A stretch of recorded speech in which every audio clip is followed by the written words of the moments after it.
தேவன் விளம்புகிற சத்தியத்தை நான் தள்ளுபடி செய்யாதபடி அதை உண்மையாய் உள்வாங்கி ஏற்றுக்கொள்ளும் போது சத்தியத்தினால் வருகிற விடுதலைகளும் ஆசீர்வாதங்களும் எத்தனை எத்தனை எத்தனை.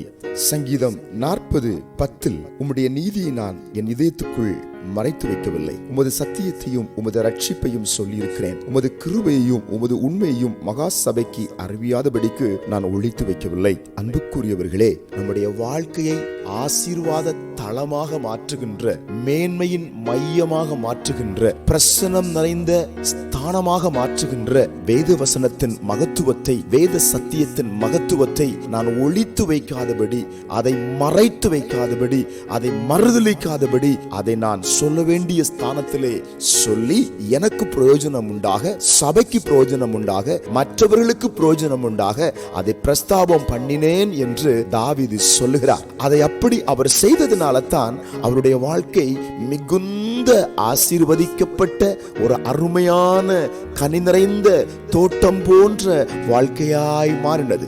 நாமும் நம்முடைய வாழ்க்கையிலே இந்த சத்திய வசனத்தை நாம் உள்வாங்கி இதற்காக நம்மை ஒப்படைத்து அர்ப்பணித்து இதன்படி வாழ நம்மை ஒப்புக் கொடுக்கும் போது தாவீதுக்குள் இருந்த அதே வாஞ்சை நமக்குள்ளே உருவாக வேண்டும் என்று ஆண்டவர் கரத்தில் நம்மை தாரைவார் தாவீது அடைந்த பாக்கியத்தை நாம் பெற்றுக் கொள்கிறோம். அன்புக்குரியவர்களே, எனவே இந்த கால வேளையிலே தேவனுடைய நீதி, தேவனுடைய சத்தியம், தேவனுடைய ரட்சிப்பு, தேவனுடைய கிருபை, தேவனுடைய உண்மை, இவைகளெல்லாம் நம்முடைய வாழ்க்கையில கடைபிடிக்க நம்மை அர்ப்பணிப்போம். இந்த நாள் ஆசீர்வாதமாய் மாறும். ஆமென். ஜெபிக்கலாம். பரலோக பிதாவே, இந்த கால வேளையிலும் தாவீது ஒழித்து வைக்காமல் கடைபிடித்த அத்தனை சத்தியங்களை நாங்கள் கடைபிடித்து வாழ எங்களுக்கு தேவன் அருள் புரிவதற்காய் ஸ்தோத்திரம். இந்த கால வேளையிலே உம்முடைய பிரசன்னம் ஒவ்வொரு பிள்ளைகளையும் தொட்டு நிரப்புவதற்காய் ஸ்தோத்திரம். ஆசீர்வதியும் இயேசுவின் நாமத்தில். ஆமென்.